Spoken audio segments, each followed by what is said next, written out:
படிக்கட்டிலேயே தொங்கி உயிரை விட்ட தொழிலாளர். காரணம் என்ன? முதலாளியின் தொடர் அச்சுறுத்தல்.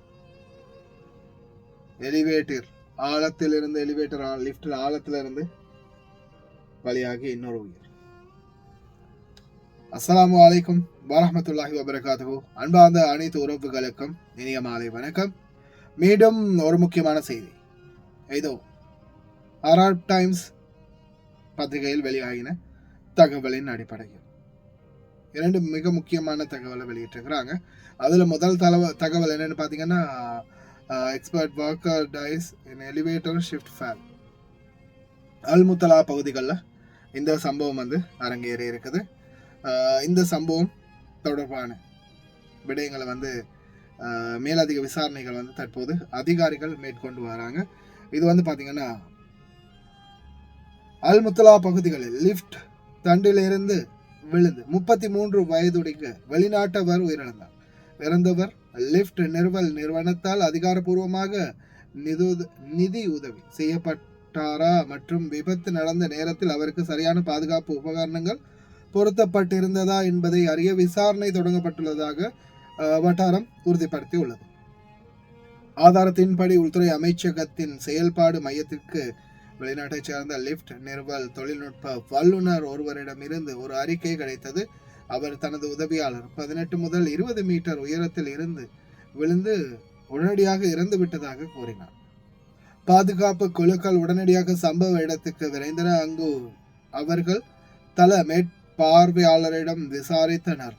இறந்தவர் உண்மையில் நிறுவனத்தால் நியமிக்கப்பட்டவரா என்பதை பற்றிய விசாரணைகள் மற்றும் அவர் சரியான பாதுகாப்பு சீருடை மற்றும் உபகரணங்களை அணிந்திருந்தாரா என்பதையும் சரிபார்க்க முடியவில்லை. இருப்பினும் நிறுவனம் தனது அனைத்து தொழிலாளர்களுக்கும் தேவையான பாதுகாப்பு உபகரணங்களை வழங்குகிறது என்று அவர் குறிப்பிட்டார்.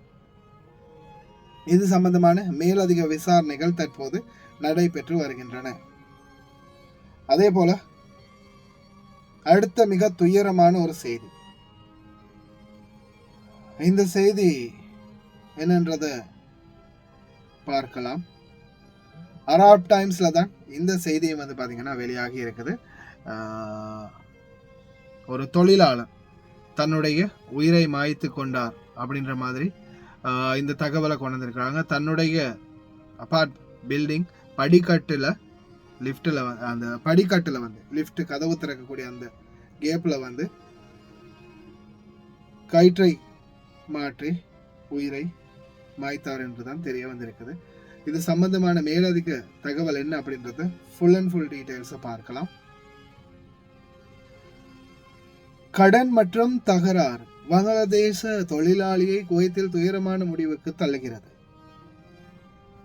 செப்டம்பர் 3 மஹபூலாவில் உள்ள தனது பணியிடத்தில் ஒரு இளம் வங்கதேச கொடியேறி துயர சம்பவத்தில் தனது வாழ்க்கையை முடித்துக் கொண்டார். இந்த நிகழ்வு தொழிலாளர் நடைமுறைகள் குறித்த கடுமையான கேள்விகளை எழுப்பியுள்ளது. பெயர் வெளியிடப்படாத தொழிலாளி உயிரை மாய்த்து கொள்ள காரணமாக என்ன நடந்திருக்கின்றது?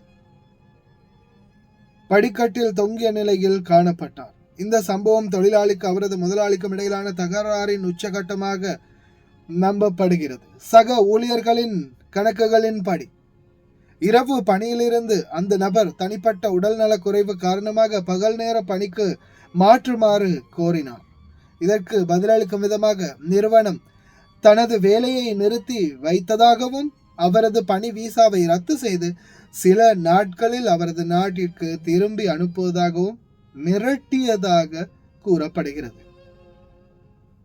அந்த தொழிலாளி வறுமையான பின்னணியைச் சேர்ந்தவர். வேலைக்காக குவைத்துக்கு செல்ல கடன் வாங்கினார். அவரது வேலை இழப்பு மற்றும் கடனை திரும்பிச் செலுத்த முடியாத கடுமையான மன உளைச்சலை ஏற்படுத்தியதாக நம்பப்படுகிறது. இது அவரது துயரமான முடிவுக்கு வழிவகுத்தது. பிறகு நிறுவனம் ஒரு அறிக்கையை வெளியிட்டுள்ளது. இது தனிப்பட்ட பிரச்சனைகள் காரணமாக தற்கொலை செய்திருக்கலாம் என்று மற்ற ஊழியர்களால் சந்தேகப்படுகிறது. இந்த துயர மரணம் தொழிலாளர் சட்ட மீறல்கள் குறித்த பரவலான குற்றச்சாட்டுகளை வெளிச்சத்திற்கு கொண்டு வந்துள்ளது. இது போன்ற சூழ்நிலைகளில் உள்ள பல வெளிநாட்டு தொழிலாளர்கள் தங்கள் நிறுவனங்கள் தொடர்ந்தும் அடிப்படை உரிமைகளை புறக்கணிப்பதாக கூறுகின்றன. இந்த மீறல்களில் பின்வருவன அடங்கும். பாஸ்போர்ட்களை நிறுத்தி வைத்தல். குவைத் தொழிலாளர் சட்டம் ஒரு ஊழியரின் பாஸ்போர்ட் அவர்களிடம் இருக்க வேண்டும் என்று விதிக்கிறது. அதற்கு மாறாக பல நிறுவனங்கள் அவற்றை பறிமுதல் செய்கின்றன. கருத்துக்களை மறக்காம எழுதுங்க, இந்த மாதிரி உங்களுக்கு நடந்திருக்கா இல்லையா அப்படின்றது. வாராந்திர விடுமுறை மறுப்பு. சட்டப்படி கட்டாயமாக்கப்பட்ட வாராந்திர விடுமுறை பல தொழிலாளர்களுக்கு வழங்கப்படுவதில்லை என்று கூறப்படுகின்றது. அதாவது ஒரு வாரத்துக்கு ஒரு நாள் விடுமுறை கொடுத்தே ஆகணும். குவைத் நாட்டுடைய தொழிலாளர் சட்டப்படி ஒரு நாள் விடுமுறை. டு யூ ஹேவ் தஃபி இஜாசா? உங்களுக்கு விடுமுறை இருக்கிறதா? ஒரு வாரத்துக்கு ஒரு நாள் எழுதுங்க. ஓய்வு நேரங்கள் இல்லாமை. 5 மணி நேர வேலைக்கு பிறகு 1 மணி நேர ஓய்வு காலம் கடைபிடிக்கப்படவில்லை என்று கூறப்படுகின்றது. அதாவது தொடர்ந்து 5 மணி நேரம் வேலை செஞ்சா 1 மணி நேரம் அவங்களுக்கு ரெஸ்ட் கொடுக்கணும் அப்படின்றது தொழிலாளர் வரைவு சட்டத்தில் இருக்குது. அது நிறைவேற்றப்படுதா? தொழிலாளர்களாகிய நீங்க மறக்காம கமெண்ட்ல எழுதுங்க. இது போன்று ஆயிரக்கணக்கான மக்கள் துஷ்பிரயோகம் செய்யப்படுகின்றார்கள் என்று பழிவாங்கலுக்கு பயந்து பெயர் வெளியிட விரும்பாத ஒரு தொழிலாளி கூறினார். குவைத்தில் இந்த விஷயங்களை பற்றி யாரும் பேசுவதில்லை. எங்களுக்காக பேச யாரும் இல்லை. இந்த சம்பவம் வெளிநாட்டு தொழிலாளர்களின் பாதிப்பை அடிக்கோட்டிற்கு காட்டுகிறது. அதாவது அடிக்கோட்டிற்கு காட்டுகிறது அப்படின்ற தாழ்ந்த பட்சத்திலே இருக்குது, தாழ்வு மட்டத்திலே இருக்குது தொழிலாளர்களுடைய இந்த பிரச்சனை. மற்றும் நாட்டில் தொழிலாளர்கள் பாதுகாப்புகளை அதிக அளவில் மேற்பார்வையிட்டு அமல்படுத்த வேண்டியதன் அவசர தேவையை எடுத்து காட்டுகின்றது. அதாவது இந்த சம்பவம் தொழிலாளர்களுடைய பிரச்சனைகளை சுமூகமாக தீர்த்து வைக்க தொழிலாளர் திணைக்களம், அதாவது அமாலா மன்சிலியா நிச்சயமா இது சம்பந்தமான மேலதிக நடவடிக்கைகள் எடுக்கணும் அப்படின்றத சுட்டி காட்டி இருக்கிறாங்க. இது பாத்தீங்கன்னா என்னுடைய தனிப்பட்ட கருத்துக்களோ அல்லது என்னுடைய விருப்பத்துக்காக நான் சொல்றதோ இல்லை. இது பாத்தீங்கன்னா அராப் டைம்ஸ் பத்திரிகையில வெளியிட்டிருக்கக்கூடிய ஒட்டுமொத்த டீடைல்ஸ். இதுல ஃபுல்லாவே அராப் டைம்ஸ்ல இதை பற்றின முழு கட்டுரையுமே வெளியிட்டிருக்கிறாங்க. அதாவது தொழிலாளர்களுடைய பாதுகாப்பு மேம்படுத்தப்படவில்லை அப்படின்றத 100க்கு 100% பல தொழிலாளர்களும் சுட்டிக்காட்டி இருக்கிறாங்க. உண்மையிலேயே அதிகமானவர், அதாவது இந்த ஷூன் வீசாவில் வரக்கூடிய தொழிலாளர்கள் பார்த்தீங்கன்னா அவங்க ஏற்கனவே நாட்டில் குறைஞ்சது இந்த ஷூன் வீசா எடுக்கிறதுக்காக கிட்டத்தட்ட 5 லட்சம் முதல்ல இருந்து 10 லட்சம் வரைக்கும் கடன் வாங்கித்தான் வராங்க. ஆனா கடன் வாங்கி வந்ததுக்கு பிறகு சாதாரணமாக இங்க உதாரணத்துக்கு நாம மெயினா எடுத்துக்கொள்ளலாம் தலபாத் தொழிலாளர்களை. வந்ததுக்கு அப்புறமா அவங்க நம்பி வராங்க உணவு தங்குமிடம் அதோட சேர்த்து சம்பளம். இங்க வந்த பிறகு தங்குமிடம் கொடுக்குறாங்க, உணவுக்கு ஏதாவது அவங்களால முடிஞ்சதை கொடுப்பாங்க, சம்பளம் நீங்க டார்கெட் பண்ணதான் சம்பளம் 180 தினார் 200 தினார் 300 தினார் அப்படின்னு பேசி வரக்கூடிய சம்பளம் கடைசியில நீங்க ஒரு மாசத்துக்கு 400 டெலிவரி பண்ணணும், 500 டெலிவரி பண்ணணும், அப்பதான் உங்களுக்கு இந்த சம்பளம் கிடைக்கும். அதுக்கப்புறமா பார்த்தா கடைசியில இதுக்கு அங்க இங்கன்னு எல்லாமே கழிச்சு மாசம் 30 dinar 20 dinar 50 dinar after all 100 dinar கூட இல்லை சில டெலிவரி தொழிலாளர்களுக்கு. இதுதான் இன்றைய நிலைமை. ஆனா இன்னைக்கும் நாட்டில இருந்து பலருமே என்கிட்ட பர்சனலா சிலர் மெசேஜ் போடுவாங்க, இந்த மாதிரி தலபாத்துக்கு வேலை வந்திருக்குது, டெலிவரிக்கு வேலை வந்திருக்குது, இந்த இடத்துக்கு வேலை வந்திருக்குது, என் பையன் எடுக்க போறேன், என் தம்பி எடுக்க போறேன், இல்லை நான் வரப்போறேன். நான் ஒரே ஒரு வார்த்தை தான் சொல்றது, இதுக்கு வந்தீங்கன்னா நீங்க நினைக்கிற எதுவுமே நடக்காது, எல்லாமே தலைகீழா தான் நடக்கும். சிலர் சொல் பேச்சு கேட்காம வந்து மாட்டிக்கிட்டாங்க, ஒரு சிலர் அதை கேட்டும் வேற வேற ரூட்டுகளை எடுத்துக்கொண்டாங்க. தலபாத் தொழிலாளர்களாக இங்க வந்த பலருமே இன்னைக்கு வரைக்கும் மிகப்பெரிய கஷ்டத்தை அனுபவிச்சுட்டு இருக்கிறாங்க. தயவு செய்து அன்பார்ந்த சகோதரிகளே தொழிலாளர்களாக இந்த நாட்டுக்கு யாராவது எடுக்க போறீங்கன்னா வாரீங்களா இருந்தா தயவு செய்து சரியான முறையில சரியான ஆதாரத்தோட எல்லாமே பக்காவா உங்களுடைய எக்ரிமெண்ட்ல இருந்து உங்களுடைய சம்பள பேசிக் பேப்பர்ல இருந்து எல்லா டீடைல்ஸையுமே சரியா எடுத்துட்டு வாங்க. அதே மாதிரி தயவு செய்து எக்காரணத்தை கொண்டும் அவங்க சொல்லக்கூடிய பேப்பர்கள்ல சரியா வாசிச்சு பார்க்காம சைன் வைக்காதீங்க. நிறைய பேர் இன்னைக்கு வரைக்கும் 10 வருஷம் 20 வருஷம் வேலை செஞ்சுட்டு கடைசியா போனஸ் எடுக்கணும், இன்க்ரிமெண்ட் எடுக்கணும், எனக்கு வந்து இன்பினிட்டி கிடைக்கணும் அப்படின்னு சொல்லிட்டு கடைசியில் இன்டிமினிட்டி கிடைக்கணும் அப்படின்னு போய் லோயரை பிடிச்சாலோ கேஸ் போட்டாலோ கடைசியில் பார்த்தா ஒவ்வொரு வருடமும் நான் பெற்றுக்கொண்டேன் என்னது போனஸ் அப்படின்னு நீங்களே தான் கையெழுத்து வச்சு கொடுத்துருக்குறீங்க ஆதாரபூர்வமாக. அது உங்களுக்கே தெரியாமல் கையெழுத்து வைக்கப்பட்டிருக்குது.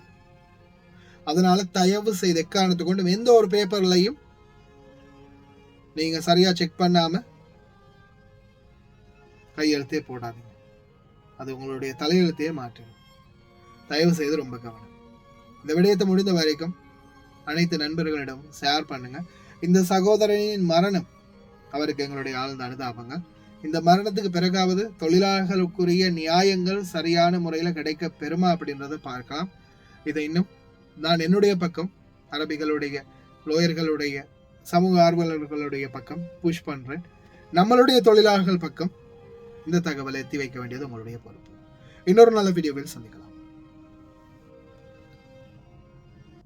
வெறும் 105 கேடிக்கு ஒரு 50 இன்ச் ஸ்மார்ட் டிவி வீட்டுக்கே கிடைக்கும்னா நீங்க நம்புறீங்களா? நம்புங்க. லயன் ஆன்லைன் சொல்யூஷன் மூலமா உங்களுக்கு புதிய ஆஃபர் கொண்டு வந்திருக்கிறோம். 50 இன்ச் ஜிபாஸ் ஸ்மார்ட் டிவி. இது ஸ்மார்ட் டிவி உங்களை வீட்டுக்கு ஸ்ரீலங்கால கொண்டு போய் கொடுக்கறதுக்கு வெறும் 105 கேடி. நாங்க இப்படியே கொண்டு போய் கொடுக்க மாட்டோம். இதுக்கு ஒரு பலாய பெட்டி அடிச்சு சேஃப்டியா, கஸ்டமர் சேஃப்டி ரொம்ப முக்கியம். அதனால சேஃப்டியா பலாய பெட்டி அடிச்சு அது கொண்டு போவோம்.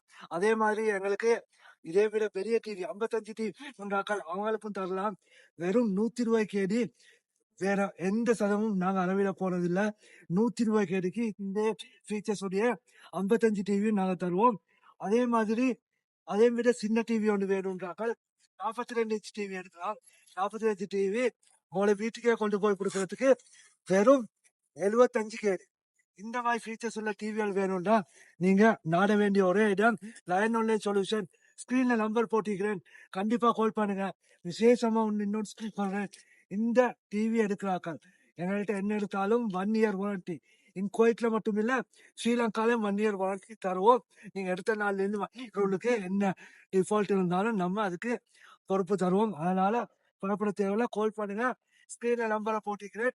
இன்னொரு வீடியோல சந்திப்போம். Tata, bye bye.